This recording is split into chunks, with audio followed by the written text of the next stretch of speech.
morning to all. Welcome back to our YouTube channel. Today we are going to discuss about the topic reforms in agriculture sector. इसमें first जो reforms है technical reforms वो already हम कर चुके हैं. Then second reforms is land reforms. या these are also called the institutional reforms. ये इंपॉर्टेंट रिफॉर्म्स है, ये मोस्ट इंपॉर्टेंट टॉपिक है इसका. इसमें क्या क्या रिफॉर्म्स अप्लाई किए गए थे, यानी जिसके कारण जिसका रिजल्ट क्या निकला था, ग्रीन रिवॉल्यूशन इसका रिजल्ट निकला था. तो इसमें क्या क्या रिफॉर्म्स अप्लाई किए गए थे. Abolition of intermediaries.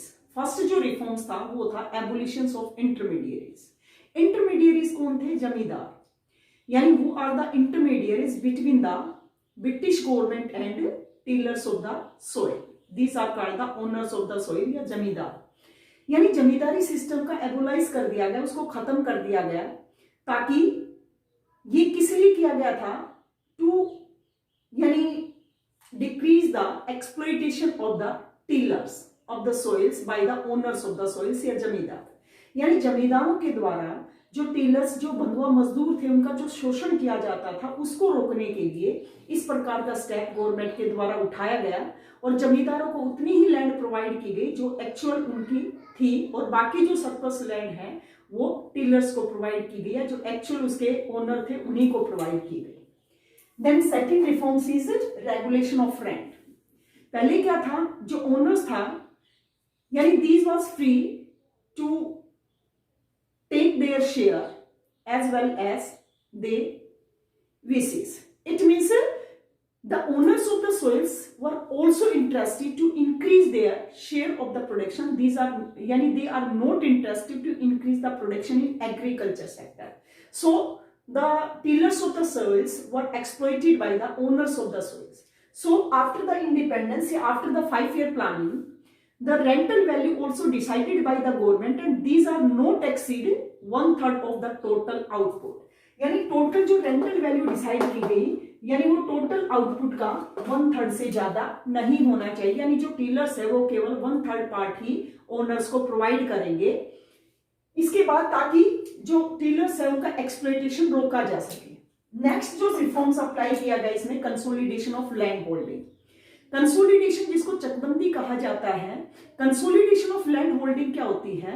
In which यानी जिसमें consolidation of land holdings in which the large size land provided to the farmer at the one place in replacement of their scattered and small holding land.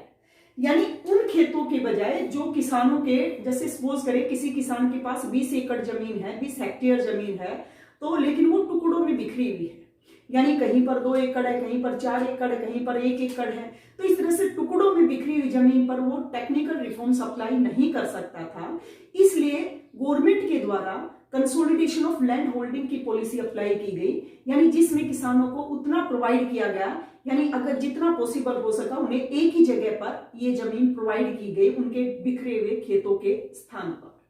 तो इसका फायदा क्या हुआ कि इससे किसान उसमें इरिगेशन फैसिलिटी या मॉडर्न टेक्नोलॉजी अप्लाई करके अपने प्रोडक्शन प्रोसेस को इंक्रीज कर सकता था. और लगभग 2004 तक 1634 हेक्टेयर लैंड का कंसोलिडेशन गवर्नमेंट के द्वारा किया गया. तो इससे क्या हुआ कि जो किसानों के यानी जो खेत थे जो टुकड़ों में बिखरे हुए थे वो उन्हें एक ही जगह पर प्रोवाइड कर दिए गए ताकि वो as a mechanized means of cultivation के जो सोर्सेज हैं वो अप्लाई कर सके. Then next is ceiling on land holding. Ceiling on land holding क्या होती है? यानी it shows the maximum value of the land to the owners of the soil या इंडिविजुअल पर्सन. यानी एक व्यक्ति के पास जैसे मैक्सिमम लिमिट डिसाइड कर दी गई, लैंड साइज की मैक्सिमम लिमिट डिसाइड कर दी गई कि जैसे सपोज करें कि एक व्यक्ति के पास 20 हेक्टेयर जमीन होनी चाहिए. तो इससे ज्यादा जिसके पास भी जमीन थी, the surplus land also provided to the landless labours. यानी इसके बाद जो जमीन बची वो जो जिसके पास जमीन नहीं थी उनको प्रोवाइड किए गए सरप्लस, यानी जो लैंडलेस लेबर्स थे, जमीन रहित जो किसान थे, उनको प्रोवाइड की गई ताकि वो अपनी आजीविका कमा सके. इसलिए ceiling on land holding policy also applied by the government. Maximum limit of the land holding these are decided by the government. Then last is cooperative farming. Cooperative यानी मिलकर खेती करना.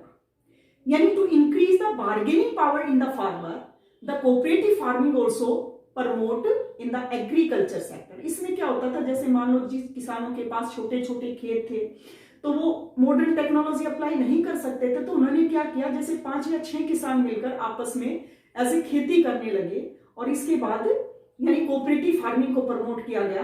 यानी वो आपस में मिलकर लोअर प्राइसेस पर इनपुट्स परचेज करते और हायर प्राइसेस पर अपने प्रोडक्ट को सेल करते। इससे सभी किसानों को फायदा हुआ, बेनिफिट प्राप्त हुआ। तो इस प्रकार के जो रिफॉर्म्स है वो लैंड रिफॉर्म्स या इंस्टीट्यूशनल रिफॉर्म्स में अप्लाई किए गए, जो हमारे देश के एग्रीकल्चर सेक्टर के लिए काफी बेनिफिशियल थे।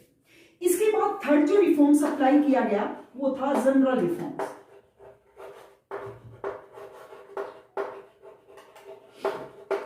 इसमें इनके अलावा जो रिफॉर्म्स बच गए वो सारे इंक्लूड किए जाते हैं। जैसे फर्स्ट है एक्सपेंशन ऑफ इरिगेशन फैसिलिटी।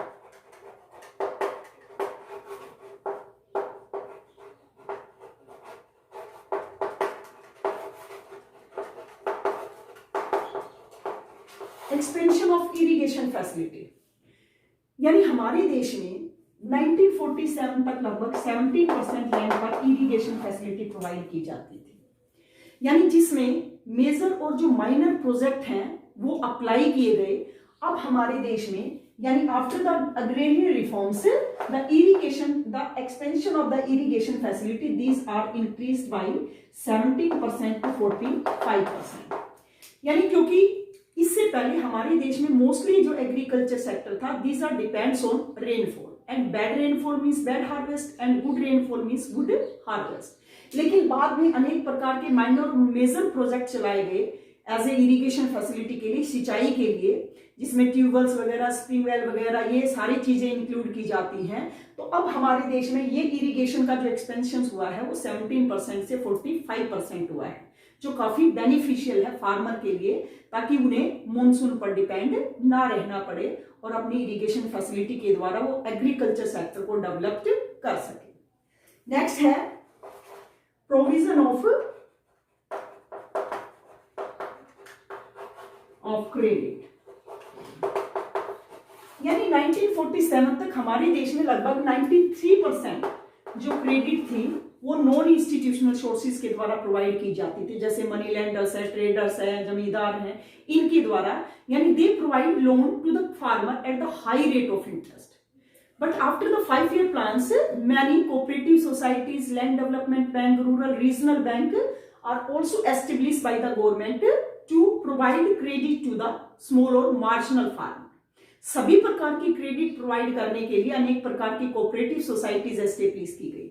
इसके साथ साथ 1949 में after the nationalisation of the commercial bank, the 75% credit also provided by the commercial bank in the rural sector। और इसके बाद 1982 में यानी जब नाबार्ड से एस्टेब्लिश किया गया, तो उसके बाद जो क्रेडिट फैसिलिटी है उनका बहुत ज्यादा एक्सपेंशन हुआ, because the NABARD is the apex credit institution in the rural sector. Rural sector में सबसे बड़ा जो सर्वोच्च बैंक कहा जाता है वो नाबार्ड से, और इसके एस्टेब्लिशमेंट के बाद क्रेडिट फैसिलिटी बहुत ज्यादा मात्रा में प्रोवाइड की जाती है एग्रीकल्चर सेक्टर को डेवलप करने के लिए। इसके बाद जो रिफॉर्म्स अप्लाई किया गया, रेगुलेटेड मार्केट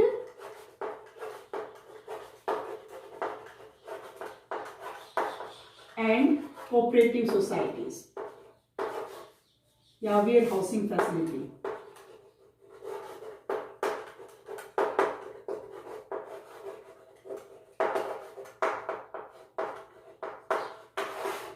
यानी पहले डिस्ट्रेस सेल के लिए किसानों को बाध्य होना पड़ता था। डिस्ट्रेस सेल क्या होती है, यानी आफ्टर हार्वेस्टिंग द क्रॉप या agriculture marketing, the farmer sell their product at the lower price to the money lenders या ट्रेडर्स। इनको काफी कम रेट पर काफी कम प्राइसेस पर अपने प्रोडक्ट को सेल करना पड़ता था लोन पे करने के लिए।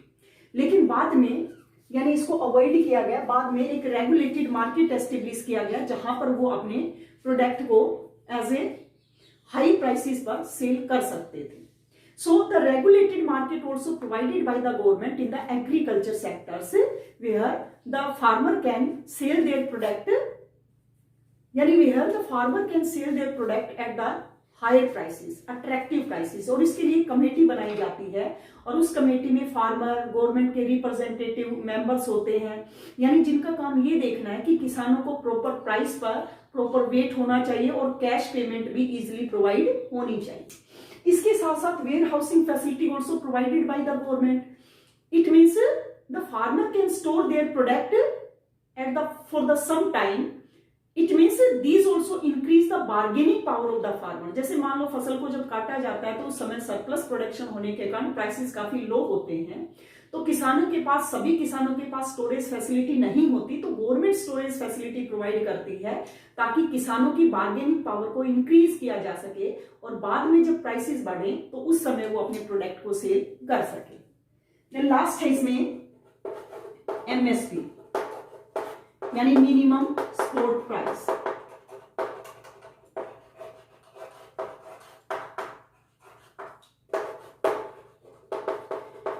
Minimum support price is also determined by the government to give the support to the farmer, यानी किसानों को समर्थन देने के लिए ये minimum price these are decided by the government above the equilibrium price. Minimum price का मतलब क्या है कि at the lowest price the farmer can not sell their product, यानी इससे हायर प्राइसेस पर सेल कर सकते हैं लेकिन इससे लोअर प्राइसेस पर सेल नहीं करेंगे।